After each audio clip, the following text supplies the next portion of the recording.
It is May 1945. The 1,000-year Reich is crumbling into dust, and in the Tyrolean Alps, the battlefields of Europe are giving way to pockets of desperation and chaos. Yet in one obscure corner of Austria, an hour-long siege unfolded that defies every rule of war. Within the stone walls of an ancient fortress, history was about to witness a paradox.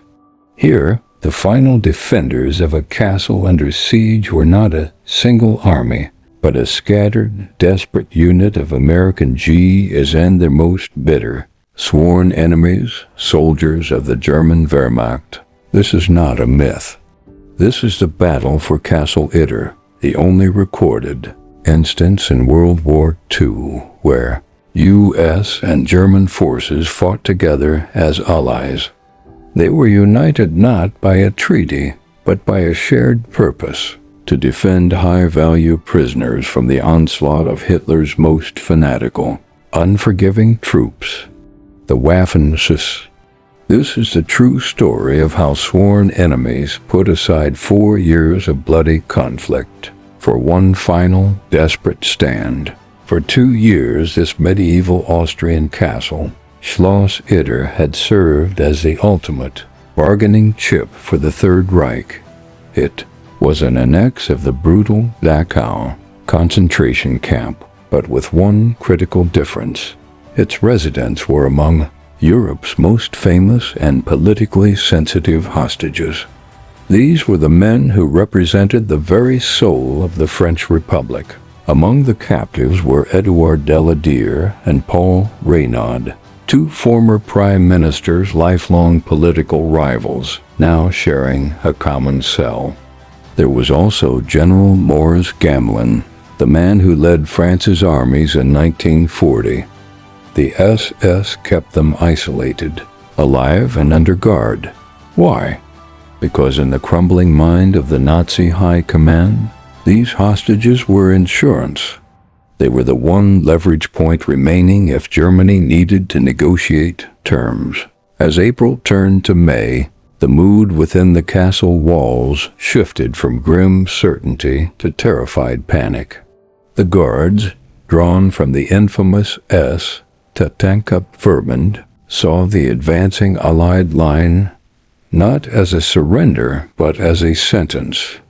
Their loyalty to Hitler was absolute, and their desperation was about to boil over. The prisoners' fate rested on 2 words: abandonment and vengeance. Then, on May 4th, 1945, the unthinkable happened. With Allied forces closing in from all sides, the SS commander, Captain Joseph Gangel, a man trapped between his duty and his disgust for Nazi fanaticism, received his final orders: execute the prisoners, destroy the castle, retreat. But Gangel, a decorated officer who had grown sick of the regime's brutality, chose a different path.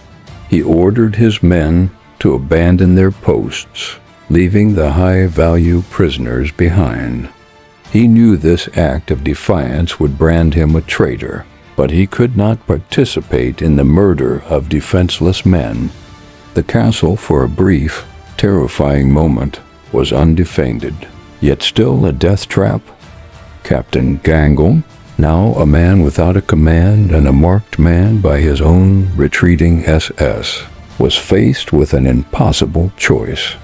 He could flee, or he could try to save those he was ordered to kill. His moral compass, long suppressed by the war, pointed him toward the latter. But he couldn't do it alone. He needed allies, and in the chaos of a collapsing empire, allies were scarce and trust was a luxury no one could afford. With the SS gone, the prisoners took control, but their freedom was fleeting. Rumors swirled of fanatical SS units, the Death's Head battalions roaming the countryside, determined to carry out Hitler's scorched earth policy, and particularly keen on executing traitors and high-profile enemies. Gangel knew he had to act fast.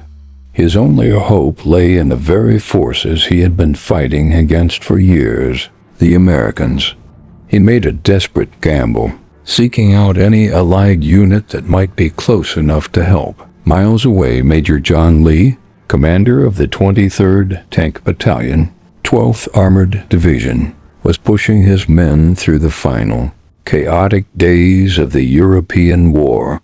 His unit, battle-hardened and weary, was focused on its own objectives, securing territory, accepting surrenders, and avoiding ambush from desperate German holdouts. The last thing he expected was a plea for help from a German officer, but Gangel's plea was urgent, precise, and backed by a desperate sincerity that transcended enemy lines. He explained the situation at Castle Itter, the high-value prisoners, the retreating SS, and the imminent threat of fanatic Waffen-SS units returning to finish the job. Major Lee faced a choice: dismiss a desperate enemy or answer a call for humanity. The fate of former French leaders and the honor of two warring nations hung in the balance. Against the advice of his superiors and against the very rules of war, Major Lee made his choice. He gathered a small, hand-picked task force, a single Sherman tank, and a squad of 10 men. He knew that any larger force would be delayed by the crumbling infrastructure and the final, desperate pockets of Nazi resistance. This wasn't a military operation. It was a race against time, a desperate dash to save a group of former enemies and political prisoners. Lee's small force rumbled toward the castle. The most astonishing sight, however, was their final rendezvous. Captain Gangel, along with a handful of his own loyal Wehrmacht troops, met the Americans. Imagine the scene: sworn enemies standing side by side, their differences put aside for one singular desperate cause. They were united by a shared sense of honor and the horrifying knowledge that fanatical SS units were likely just hours away from the castle. They reached the castle just as darkness began to fall on May 4th. First order of business was preparation.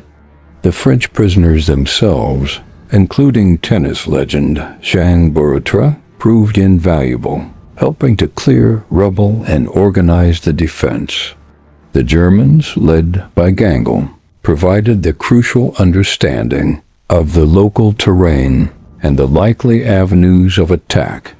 Every weapon was counted, every corner assigned a defender.